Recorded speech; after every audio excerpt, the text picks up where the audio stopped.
좋아요, 구독! 그러면 저희는 첫 종목부터 구조를 해보겠습니다. 노후를 구조해 볼 텐데요. 300억 원 규모의 유상증자 공시와 더불어서 무상증자 소식까지 있습니다. 주주 가치가 희석된다는 이슈 때문에 주가가 빠지는 것 같은데 맞을까요, 연구원님? 네, 맞습니다. 일단 노을에 어제 공시가 나왔는데요. 300억 규모의 유상증자를 한다는 소식이 전해졌습니다. 그런데 이 유상증자 말고도 동시에 주당 한 주를 주는 무상증자를 동시에 이렇게 공시를 하면서 시간 외에서는 거래 정지를 보였기 때문에 시간 외에서는 특별하게 급락이 나올 수가 없었죠. 그래서 오늘 시장에 거래 정지가 풀리면서 지금 기준으로 하한가를 터치하고 하한가에 안착하는 모습인데요.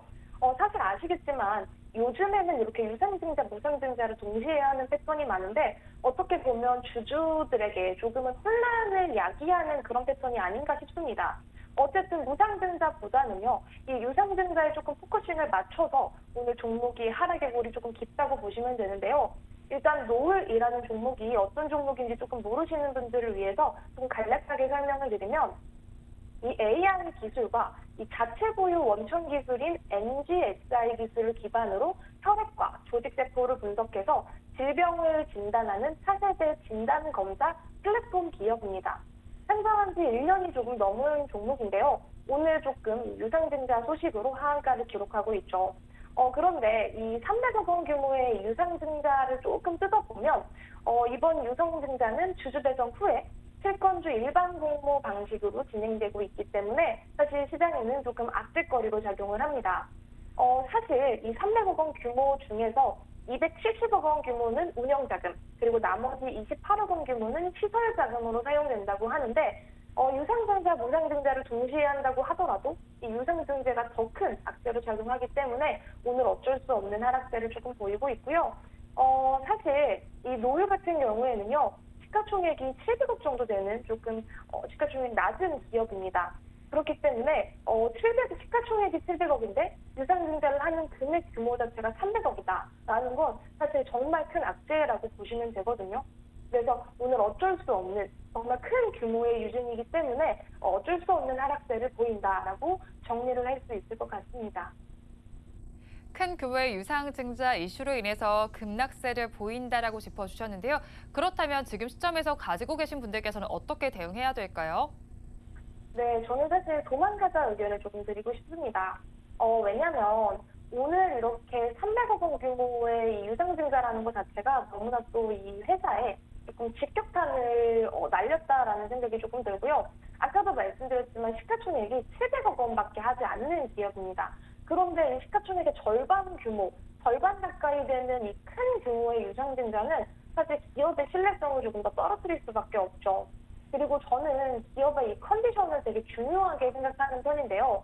사실 조금 바이오와 연관된 기업들은 조금 적자가 난다고 하더라도 이 기업의 기업력이 조금 우수하다고 하면은 조금 더 지켜볼 수 있다고 생각을 하는데 사실 지금 한 4년 연속해서 계속된 적자, 거기다가 부채 비율이랑 유보율을 따졌을 때도 이 재무 건전성이 정말 우수한 기업은 아닙니다. 재무적으로도 조금 불안한데 여기다가 또 유상증자라는 어떤 그런 이슈를 터뜨린다라는 것 자체가 기업의 신뢰성이 조금 많이 훼손되어 있다라고 저는 생각이 들고요. 그리고 조금 더 추가적으로 말씀드릴 수 있는 건 사실 이 노을 자체가 그동안에 움직였었던 이런 재료들을 우리가 조금 살펴보면 그동안 이 노을이 어떤 기업력이 좋아서 아니면은 이 기업의 어떤 성장성을 보고 성장성이 조금 더 우수할 것 같아서 주가가 우상향했다기보다도 사실은 조금 정치적으로 움직였던 부분들이 있습니다. 한동훈 법무부 장관과 어느 정도 인맥과 엮였다라는 그런 얼토당토 안 되는 그런 재료로 이 노을이 많이 움직였었거든요. 사실 이렇게 이 기업력으로 움직였다기보다도 정치적인 테마와 엮여서 움직이는 종목들 컨디션은 저는 좋지 않다고 봅니다. 그렇기 때문에 저는 웬만하면은 도망가자 의견을 드리고 싶고요. 지금 현재가가 4,570원 정도입니다. 근데 저는 지금 가격에서라도 손절가 안내를 조금 드리고 싶고요. 사실 지금 하한가에 안착한 상황이기 때문에 지금이라도 손절을 하기가 쉽지 않은 구간은 맞지만 하한가가 풀릴 때 아니면 내일이라도 어느 정도 기회를 줄 때는 저는 무조건 조금 도망가자 의견을 드리고 싶습니다. 그런데 만약에 이 종목을 나는 한번 재진입하고 싶다라는 분들이 계신다고 한다면 10월 13일 최저가가 4,160원 선이거든요. 이 4,160원 선을 크게 깨지 않는 4,100원, 이 가격대에서 어느 정도 지지 구간이 형성이 된다라고 한다면 그때는 한번 재진입을 노려볼 수 있을 것 같아요. 그래서 재진입 매수가는 제가 4,100원 정도를 잡아드릴 수 있을 것 같고요.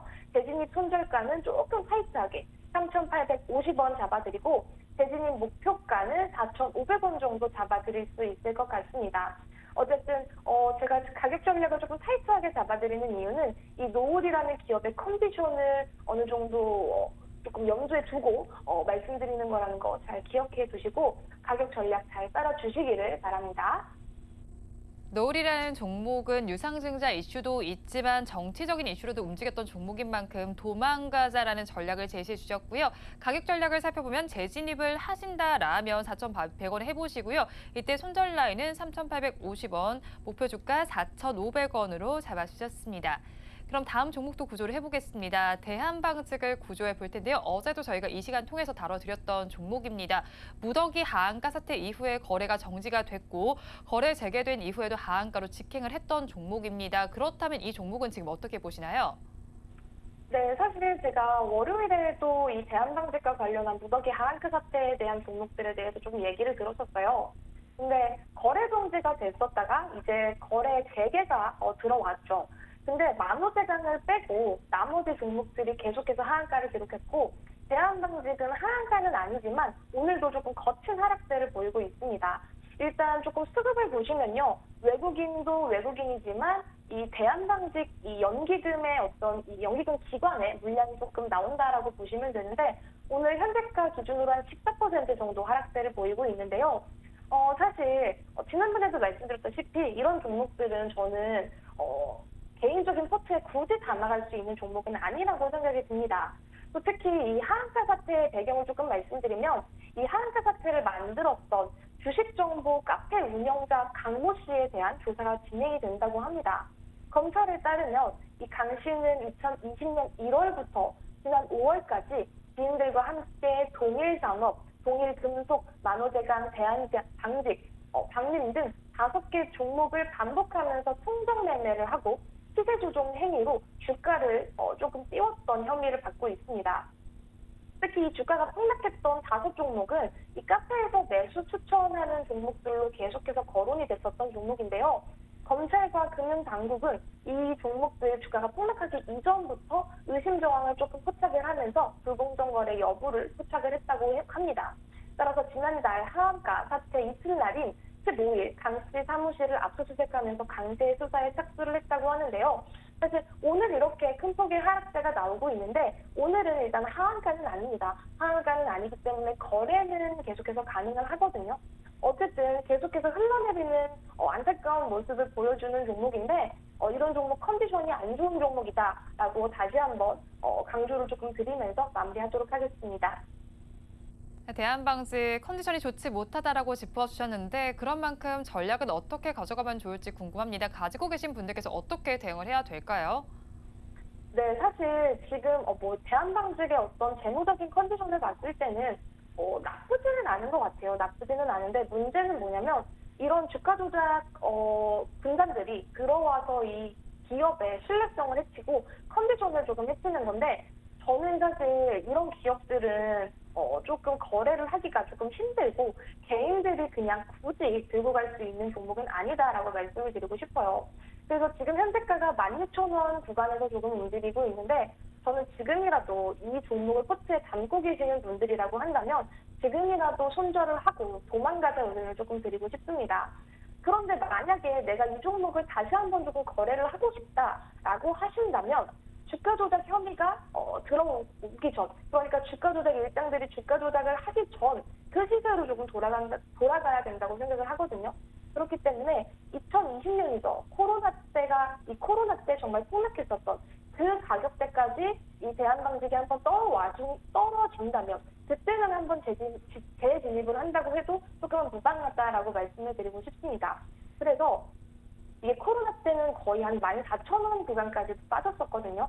그래서 일단은 이 하락세가 저는 14,500원, 14,000원 이 가격대까지 한 번 더 와준다라고 하면 그때는 재진입을 해도 조금 괜찮을 것 같다라는 의견을 조금 드릴 수 있을 것 같고 재진입 매수가는 14,500원 가격대를 조금 잡아드리고 싶고 목표가는 16,000원, 재진입 손절가는 타이트하게 13,500원 정도 잡아드릴 수 있을 것 같습니다. 대한방직의 경우에도 도망가자라는 전략을 제시해 주셨습니다. 가격 전략을 살펴보면요. 재진입을 하게 되신다면 14,500원 선에서 해보시고요. 이때 목표 주가는 16,000원, 손절 라인 13,500원으로 타이트하게 잡아주셨습니다. 그러면 저희 마지막 종목을 구제해 보겠습니다. 인상가를 구제해 볼 텐데요. 후쿠시마 오염수와 관련해서 국제원자력기구의 보고서가 최종적으로 발표가 됐습니다. 그런데 국제 기준에 부합한다라는 이야기가 나오게 되면서 이 종목이 같이 흔들리고 있는 것 같은데 연구원님께서는 어떻게 보시나요? 네, 사실 인산사라는 종목이 이 후쿠시마 원전 오염수 방류 수혜주로 움직였던 부분들이 있습니다. 천일염 차제지로 소금 관련주 뭐 인산과 보라티알 등등 급등을 한번 쫙 해줬다가 지금은 사실 재료 소멸 구간으로 조금 들어가고 있거든요. 근데 여기서 또 후쿠시마 원전수 오염 최종 보고서가 발표되면서 진짜 이 소금 관련주들은 이제 끝난 거 아닌가? 이제 이 종목은 조금 다시 살아날 가망이 없나라고 보는 시선들이 조금 많아지면서 재료 소멸로 들어갔고 수신이 조금 불안정해지면서 외국인과 기관의 거친 매도세로 오늘 한 12% 정도 마이너스를 기록하는 모습입니다. 사실 이 인상가 자체는요, 주겸과 이 주겸 응용식품 전문 제조 유통업체고요. 오랜 기간 동안 최고 품질의 주겸, 이 주겸과 관련된 식품들을 개발하고 생산해서 국내외에 공급하는 기업으로 보시면 되는데 이 인상가는 세계 최초라는 타이틀을 달고 있긴 합니다. 세계 최초 주겸을 산업화한 기업으로 주겸 시장 내에서 1위를 확고하게 고수하고 있다는 재료는 어느 정도는 남아있는데 어느 정도 이 후쿠시마 오염수라는 이 재료는 어느 정도 소멸하면서 지금 하락 구간에 들어갔다라고 정리를 할 수 있을 것 같습니다. 그렇다면 인상가의 경우에는 가지고 계신 분들께서 어떻게 대응하면 좋을지 궁금합니다. 어떤 대응 전략 가져가면 좋을까요? 네, 사실 이 인산사라는 기업 자체가요. 기업을 사업을 다각화한다든지 아니면 정말 뭐 미래 산업, 미래 먹거리의 사업을 한다든지 하는 기업은 냉정하게 아닙니다. 그런 기업은 냉정하게 아니기 때문에 이런 단발성 재료들, 소금이라는 테마, 또 뭐 설탕이라는 테마, 이런 테마성 재료들이 강하게 들어왔을 때는 사실 트레이딩을 해야지 이런 종목들을 내가 고점에서 물렸다라고 하더라도 길게 끌고 갈 수 있는 그런 종목들은 아니라고 생각해요. 왜냐하면 사실 이런 테마가 어느 정도 재료가 소멸이 되고 하락 구간, 소강 구간에 들어가게 된다면 조금 오랜 기간 물려 있을 수가 있거든요. 그래서 만약에 이런 종목들을 앞으로도 트레이딩 하실 분들이라면 저는 이런 종목들은 정말 단발성 재료를 한번 줬을 때 어느 정도 상승 구간을 줬을 때 계속 거기서만 트레이딩을 하셔야지 길게 끌고 갈 수 있는 종목은 아니라는 점 제가 다시 한번 좀 명확하게 말씀드릴 수 있을 것 같고 그래서 만약에 나는 이런 종목을 고점에 샀는데 지금 어떻게 해야 할까요? 라고 들고 계시는 분들이 있다면 저는 냉정하게 이런 구간에 어느 정도의 기간을 조금 생각을 해야 된다고 생각해요. 만약에 내가 인상가를 가지고 있는 투자자인데 나는 이 인상가가 재무적인 가치로 봤을 때 조금 더 들고 가도 될 것 같아. 나는 지금 현금이 조금 급하지 않고 이 정도의 현금은 나는 인상가에 투자할 만한 가치가 있어 라고 생각하시는 분들이라면 쭉 조금 가져가시라고 말씀을 드리고 싶은데 재료 소멸로 들어가는 이런 구간에서 현금을 조금 빨리빨리 돌리고 싶고 현금화가 조금 급하신 분들이라면 나의 기준선을 이탈하는 순간 그래도 빨리 조금 매도 전략이 저는 맞다고 보거든요. 그렇기 때문에 사실 인산사 같은 경우에는 지금 구간에서는 재료 소멸이 맞습니다. 그래서 이제 만약에 후쿠시마 오염수를 정말 방류하고 방출할 때 그때 진짜 소금에 대한 이슈가 한 번 더 올 때 그때 재접근하는 게 맞지 지금은 하락 구간 지금 차트적으로도 기술적으로도 어느 정도 하락 구간에 진입한 만큼 지금은 도망가자 의견을 조금 드리고 싶고요. 사실 도망가자지만 지금 현재가가 2,450원 수준입니다. 2,450원 수준인데 사실 기술적으로도 어느 정도 이탈이 맞아요. 이탈이 맞기 때문에 현재가에서도 저는 지금 도망가자 의견을 조금 드리고요. 만약에 내가 이 종목을 재진입하고 싶다라고 하시는 분들이 분명히 계실 거예요. 그렇다라고 한다면 저는 한 2,200원 구간에서는 한 번쯤 재진입을 하시라라고 말씀을 드리고 싶습니다. 2,200원 구간에서 재진입을 하라고 말씀드리는 이유는 아까도 말씀드렸다시피 이 후쿠시마 오염수가 정말 방출되면서 이 국민들의 어떤 걱정이라든지 이 소금에 대한 이슈가 다시 한 번은 나올 수 있거든요. 그때 재진입을 하시는 가격대를 저는 2,200원 정도로 조금 추천을 드리고 싶고 재진입 목표가는 2,700원 그리고 재진입 손절가는 2,000원 정도를 말씀을 드리고 싶은데 이 인상가 같은 경우에는 제가 방금 전에 말씀드렸던 대한방직이라든지 노을과는 조금 저는 다른 플로우로 말씀을 드리고 싶어요. 일단 인상사 같은 경우에는 재무제표를 보면 정말 이 기업은 뭐 우려할 만한 재무제표는 아니라는 판단이거든요. 일단 매출액 꾸준히 잘 나고 있고 영업이익이라든지 당기순이익을 봤을 때도 지속된 흑자 기업입니다. 거기다가 부채 비율, 유보율을 봤을 때도 재무적으로는 괜찮아요.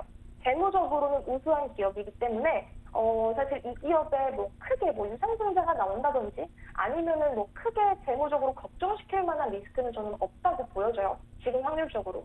그래서 이 기업은 조금 말씀드렸었던 뭐 노을이라든지 대한방직과는 조금 다른 시각으로 조금 봐주시면 좋을 것 같고 이 인상사 같은 경우에는 방금 전에 말씀드렸던 가격 전략 재진입 매수가 2,200원, 목표가 2,700원, 손절가 2,000원 정도의 이 가격 전략 구간에서 트레이딩을 하시는 관점에서 접근을 하시면